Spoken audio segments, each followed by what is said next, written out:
Bonjour Véronique Nguyen. Bonjour Thibault. Vous êtes professeur affilié à HEC et vous êtes par ailleurs associé au sein du fonds d'amorçage CTO Partners. On va parler du monde des startups que du coup vous connaissez bien grâce à vos activités.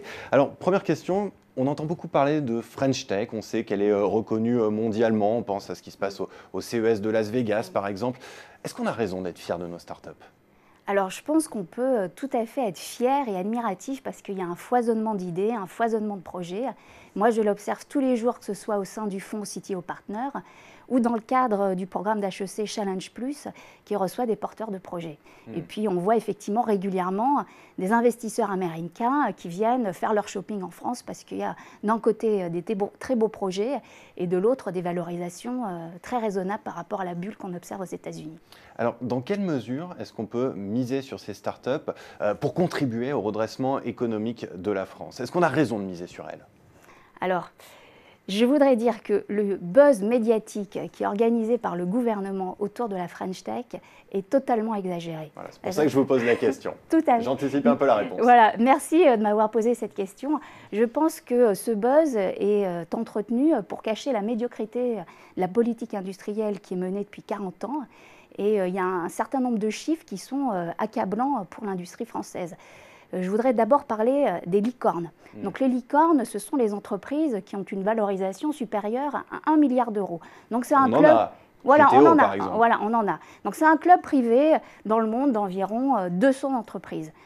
Sur ces 200 entreprises, il y en a 40 qui sont européennes et il y en a 3 qui sont françaises. C'est-à-dire que 20 ans de nouvelle économie ont abouti à 3 licornes.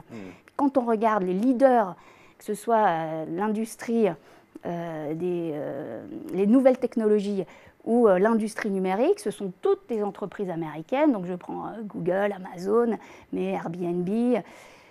Tout ça, ce sont des entreprises qui ont profité du creuset qui a été mis en place par l'administration américaine, et non pas récemment, ça date des années 50 et d'Eisenhower.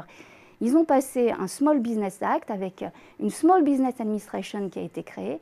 Et dans ce creuset, vous avez non seulement des prêts garantis, mais aussi, et c'est le plus important, c'est des marchés qui sont réservés aux petites entreprises. Donc la loi, c'est que 23% des marchés publics doivent être octroyés à des petites entreprises. Donc ce qui fait que même sans l'industrie de l'investissement américaine, dont on sait qu'en termes d'échelle, elle est sans comparaison avec ce qui se passe en Europe, les entreprises américaines auraient décollé. Et est-ce qu'on a raison de compter sur ces startups en ce qui concerne l'emploi? Est-ce que pour recréer de l'emploi, il faut compter sur ces entreprises nouvelles? Alors ça aussi, ça fait partie de la désinformation générale, où pour faire passer la pilule de la désindustrialisation, on fait croire qu'il y aura des lendemains meilleurs, mais l'équation ne tient pas. D'un côté, on a nos 3 licornes, Blablacar, Criteo et Vente Privée, qui ont 4500 emplois dans le monde. Et de l'autre, on a, prenons par exemple Alstom, qui a un petit peu défrayé la chronique récemment, 31 000 emplois. Donc ça, c'est la partie énergie qui a été cédée à General Electric, alors qu'on avait un leadership mondialement reconnu dans les chaudières vapeur, les turbines hydrauliques, les réseaux électriques. Donc tout ça, ça a été non défendu et cédé à des intérêts américains avec à la suite des synergies, donc des réductions d'effectifs, alors que la nouvelle économie, elle ne génère pas autant d'emplois. Mais alors, est-ce que ça ne veut pas dire qu'on est dans une phase de transition? Est-ce qu'il ne faut pas attendre un petit peu avant que les startups prennent le relais? Autrement dit, pour reprendre un terme très à la mode, est-ce qu'on n'est pas dans une phase de destruction créatrice de notre économie? Oui, donc ça c'est la théorie qu'on nous bassine tous les jours. Donc pour nous faire accepter la pilule, on nous dit que demain sera meilleur. Mais non, le rythme de création n'est pas comparable au rythme de la destruction. Et c'est pour ça qu'on n'arrive pas à inverser la courbe du chômage. C'est-à-dire qu'en France, on a la plus mauvaise combinaison entre un État qui phagocyte ces entreprises, qui les accable de charges, d'impôts, de règlements, et de l'autre qui les livre en pâture à une concurrence mondiale qui est impitoyable, qui est de surcroît déloyale. C'est un peu comme si on avait un jardinier qui laisse son potager envahir par les mauvaises herbes, qui de surcroît les prive d'eau et d'engrais et qui disent que le meilleur gagne. Donc après, pas étonnant que la famille n'ait pas de quoi se nourrir et se pose des questions sur le futur.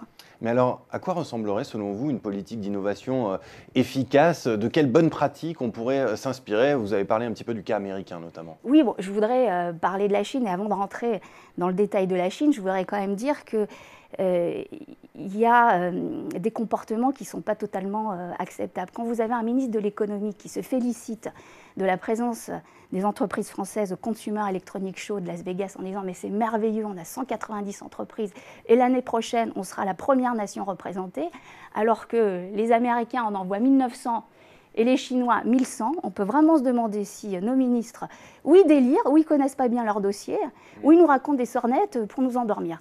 Donc, dans le cas de la politique industrielle, il n'y a rien d'extraordinaire à faire. Il s'agit simplement de copier ce que les autres ont fait avec succès. Donc, que ce soit les Américains, mais prenons le cas des Chinois. Donc, le Chinois, c'est la parfaite illustration d'une combinaison de dirigisme, de protectionnisme et d'expansionnisme agressif. Donc, ils accordent réservent une partie de leur marché public à leurs entreprises. Prenons le cas du marché de la 4G. 90% du marché de la 4G en Chine a été octroyé à Huawei et à ZTE. Les miettes ont été laissées à Alcatel, à Nokia et compagnie. Et donc, ce n'est pas parce que les entreprises européennes avaient des tarifs plus élevés que les entreprises chinoises. Au contraire, elles avaient des tarifs plus faibles. Mais il y a des dispositions qui permettent non seulement aux entreprises chinoises de surenchérir une fois que l'appel d'offres a été terminé, et en plus, les décisionnaires chinois peuvent décider de passer outre la loi du mieux offrant s'il y a des considérations stratégiques. Donc, depuis la fin des années 70 et Deng Xiaoping, la politique industrielle chinoise est extrêmement cohérente et, on va dire, déterminée. Il y a un certain nombre de secteurs qui ont été identifiés comme prioritaires et ils mettent le paquet sur ces secteurs prioritaires, que ce soit donc en réservant les marchés publics, en créant des standards, parce que dans le cas de la 4G, les Chinois ont créé un standard différent de celui qui existait dans le reste du monde, en aidant au financement. Je vais donner quand même quelques ordres de grandeur. Chauffeur privé, qui est le leader français des VTC en France, peut se targuer d'avoir bouclé une levée de fonds l'année dernière de 5 millions d'euros. Uber aura levé au total 12 milliards d'euros. Ah oui. Le leader chinois des écrans plats a levé en 2013 7,5 milliards de dollars, dont la moitié auprès de fonds étatiques. Donc il y a une vraie disproportion en matière de financement à l'innovation. Alors moi je dis que, sans même parler de cette question de financement, il y aurait deux mesures qui sont très très simples et qui changeraient tout pour les startups. La première, ce serait un Small Business Act à la France, c'est-à-dire obliger les acteurs publics à s'approvisionner auprès des petites entreprises à hauteur de 23%, comme aux États-Unis. Et inciter les grands groupes à faire de même en leur promettant, par exemple, un certain nombre de cadeaux fiscaux, de réduction sur le taux d'impôt sur les sociétés. Donc ça ferait vraiment une très très grosse différence, parce que ça permettrait aux jeunes entreprises, aux jeunes pousses, de se créer elles-mêmes leurs ressources pour croître.